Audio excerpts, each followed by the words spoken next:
نحمدہ ونصلی علی رسولہ الکریم اما بعد واعوذ باللہ من الشیطان الرجیم بسم اللہ الرحمن الرحیم السلام علیکم ورحمۃ اللہ وبرکاتہ۔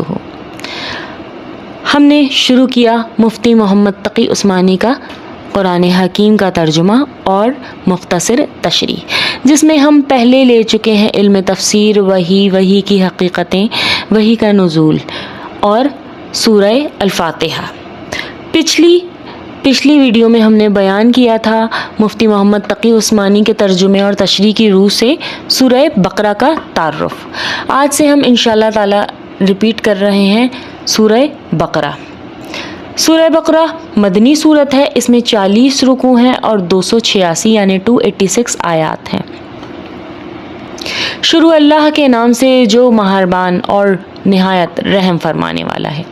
الف لام میم ذالک الکتاب لا ریب فیہ ھدی للمتقین۔ الف لام میم۔ مختلف صورتوں کے شروع میں یہ حروف اسی طرح الگ الگ نازل ہوئے ہیں۔ ان کو علم پڑھنا یا ایک ساتھ ملانا یا ان کا ترجمہ کرنا صحیح نہیں ہے۔ ان کو حروف مقطعات یعنی ٹکڑے ٹکڑے کہتے ہیں، اور یہ اس کی صحیح بات یہ ہے کہ اس کا ٹھیک مطلب اللہ کے سوا کسی کو معلوم نہیں۔ اللہ کی کتاب کا یہ ایک راز ہے جس کی تحقیق میں پڑھنے کی مطلق کوئی ضرورت نہیں، اور عقیدے یا عمل کا کوئی مسئلہ ان کے سمجھنے سے موفوق نہیں ہے۔ یہ کتاب ایسی ہے کہ اس میں کوئی شک نہیں ہے، یعنی قرآن حکیم وہ کتاب ہے کہ وہ ہر شک اور شبہ سے بالا تر اور بالکل درست ہے۔ انسان کی لکھی ہوئی کسی کتاب کو 100% شک سے بالا تر سمجھنا نہیں سمجھا جا سکتا، کیونکہ انسان کتنا ہی بڑا عالم ہو اس کا علم محدود ہوتا ہے، اور اکثر اس کی کتاب اس کے ذاتی گمان پر مبنی ہوتی ہے۔ چونکہ قرآن کریم اللہ تعالیٰ کی کتاب ہے جس کا علم بھی لامحدود ہے اور 100% یقینی بھی، لہٰذا اس میں شک کی کوئی گنجائش نہیں۔ کسی کو شک ہو تو یہ اس کی ناسمجھی کی وجہ سے ہوگا۔ کتاب میں کوئی شک و شبے والی بات نہیں۔ یہ ہدایت ہے ان ڈر رکھنے والوں کے لیے جو بے دیکھی چیزوں پر ایمان لاتے ہیں۔ ھدی للمتقین الذین یؤمنون بالغیب ویقیمون الصلاۃ ومما رزقناہم ینفقون۔ جو بے دیکھی چیزوں پر ایمان لاتے ہیں، یعنی کہ اس کے معنی یہ ہوتے ہیں، اگرچہ قرآن کریم نے صحیح راستہ ہر ایک کو دکھایا ہے، خواہ وہ مومن ہو یا کافر، اس لیے اس معنی کے لحاظ سے اس کی ہدایت تو سب کے لیے ہے، لیکن نتیجے کے اعتبار سے دیکھا جائے تو اس کا فائدہ صرف انہی کو پہنچتا ہے جو اس کی بات مان کر اس کے تمام احکام اور تعلیمات پر عمل کریں۔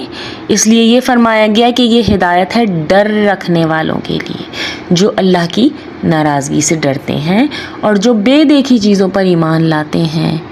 انسان یہ بات ہمیشہ پیش نظر رکھے جب کہ اسے ایک دن اللہ کے حضور اپنے تمام اعمال کا جواب دینا ہے۔ بے دیکھی چیزیں کون سی ہیں؟ روز قیامت، جنت، دوزخ۔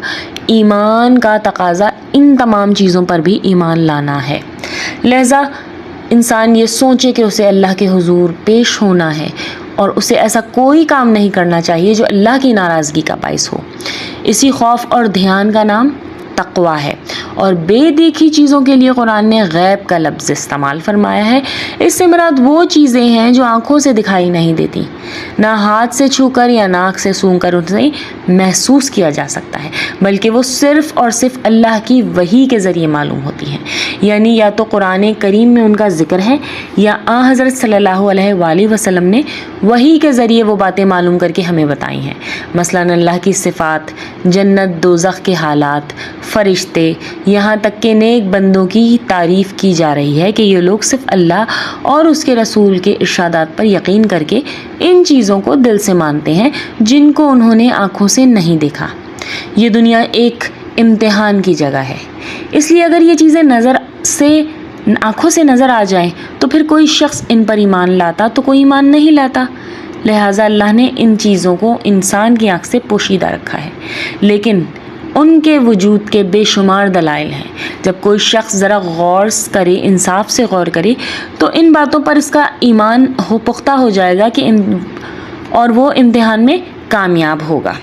قرآن حکیم نے بھی وہ دلائل فرمائے ہیں جو انشاءاللہ آگے آتے رہیں گے۔ ضرورت اس بات کی ہے کہ قرآن کریم کو حق طلبی کے جذبے سے غیر جانبدار ہو کر پڑھا جائے۔ یہ خیال دل میں رکھا جائے کہ یہ معاملہ ایسا نہیں ہے کہ اس میں لاپرواہی برتی جائے۔ یہ انسان کی ہمیشہ کی زندگی کی بہتری اور تباہی کا معاملہ ہے، لہٰذا یہ ڈر دل میں ہونا چاہیے کہ کہیں میری نفسانی خواہش قرآن کے دلائل ٹھیک سمجھنے میں رکاوٹ نہ بنے۔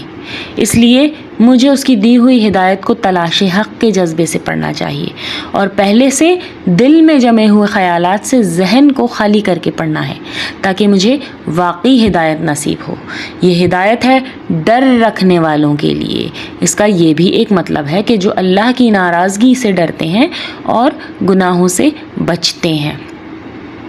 آگے ہے جو نماز قائم کرتے ہیں اور جو ہم نے دیا ہے اس سے اللہ کی خوشنودی کے کاموں میں خرچ کرتے ہیں۔ یعنی جو لوگ قرآن کریم کی ہدایت سے فائدہ اٹھاتے ہیں، یہاں ان کی صفات کیا ہیں؟ پہلی صفت تو یہ ہے کہ وہ غیب پر ایمان لاتے ہیں۔ اس میں تمام ایمانیات داخل ہو گئے، جس کا خلاصہ یہ ہے کہ اللہ نے قرآن کریم میں بیان فرمایا ہے یا جو کچھ آپ صلی اللہ علیہ وآلہ وسلم نے بیان فرمایا ہے اس سب پر ایمان لاتے ہیں۔ دوسری چیز نماز قائم کرنا ہے جو بدنی عبادتوں میں سب سے اہم ہے، یعنی کہ ہماری جسمانی عبادات ہم جو کرتے ہیں اس میں سب سے اہم ہے۔ اور تیسری چیز اپنے مال میں سے جو اللہ نے انہیں دیا ہے اللہ کے راستے میں خرچ کرتے ہیں، جس میں زکوٰۃ، صدقہ اور مالی عبادات ہیں۔ آیت نمبر 4 والذین یؤمنون بما انزل الیک وما انزل من قبلک وبالآخرۃ ہم یوقنون، اور جو اس وحی پر بھی ایمان لاتے ہیں جو آپ صلی اللہ علیہ وآلہ وسلم پر اتاری گئی اور اس پر بھی جو آپ سے پہلے اتاری گئی، یعنی اس بات پر ایمان رکھتے ہیں کہ جو وحی حضور اقدس صلی اللہ علیہ وآلہ وسلم پر اتاری گئی وہ بھی سچی ہے، اور جو آپ سے پہلے انبیاء کرام مثلا حضرت موسیٰ علیہ السلام یا حضرت عیسیٰ علیہ السلام پر نازل کی گئی وہ بھی بالکل سچی تھی، اگرچہ بعد میں لوگوں نے اسے ٹھیک محفوظ نہیں رکھا بلکہ اس میں تحریف کر دی، لیکن وہ بھی اللہ کی تمام کتابوں پر ایمان، اور قرآن حکیم سے پہلے جتنے صحیفے نازل ہوئے ان پر بھی ایمان، اور جو اس پر بھی ایمان جو اتاری گئی، اور رسول آخرت پر، اور وہ مکمل ایمان رکھتے ہیں، یعنی آخرت پر مکمل ایمان رکھنا۔ آخرت سے مراد وہ زندگی ہے جو مرنے کے بعد حاصل ہوگی، جو ہمیشہ کے لیے ہوگی، اور اس میں ہر بندے کو دنیا میں کیے ہوئے اعمال کا حساب دینا ہوگا، اور اس کی بنیاد پہ یہ فیصلہ ہوگا کہ وہ جنت میں جائے گا یا جہنم میں۔ اگرچہ یہ آخرت بھی غیب میں شامل ہے، یعنی اندیکھی چیزوں میں، جس پر ایمان لانے کا ذکر سب سے پہلے کر دیا گیا ہے، لیکن آخر میں اسے علیحدہ کر کے خصوصی اہمیت کے ساتھ ذکر کیا گیا ہے۔ اس کی وجہ شاید یہ ہے کہ آخرت کا عقیدہ ہی در حقیقت انسان کی سوچ اور اس کی عملی زندگی کو صحیح راستے پر رکھتا ہے، اسے صراط مستقیم پر رکھتا ہے۔ جو انسان یہ یقین رکھتا ہو کہ ایک دن مجھے اپنے رب کے حضور پیش ہو کر ہر عمل کا جواب دینا ہے، وہ کسی گناہ یا جرم کے ارتکاب پر کبھی بھی ڈھٹائی سے آمادہ نہیں ہوگا۔ آیت نمبر 5 اولئک علی ھدی من ربہم واولئک ھم المفلحون، یہ ہیں وہ لوگ جو اپنے پروردگار کی طرف سے صحیح راستے پر ہیں، اور یہی وہ لوگ ہیں جو فلاح پانے والے ہیں۔ یعنی تمام اوصاف بیان کرنے کے بعد اس بات پر یقین، وہ تمام لوگ جو اس بات پر یقین رکھتے ہیں کہ حضور اقدس صلی اللہ علیہ وآلہ وسلم پر اتاری گئی کتاب وہ بھی بالکل سچی ہے، اور جو آپ سے پہلے نازل کی گئی تھی وہ بھی سچی ہے، اور ہر عمل کا انہیں حساب دینا ہے، اس پر بھی یقین رکھتے ہیں اور برائیوں سے بچتے ہیں، تو ایسے لوگ ہی فلاح یعنی نجات پانے والے ہیں۔ آیت نمبر 1 سے 5 کا ترجمہ اور تشریح مفتی تقی عثمانی کے قرآن حکیم سے۔ السلام علیکم ورحمۃ اللہ وبرکاتہ۔ ربنا تقبل منا انک انت السمیع العلیم۔ صدق اللہ العظیم۔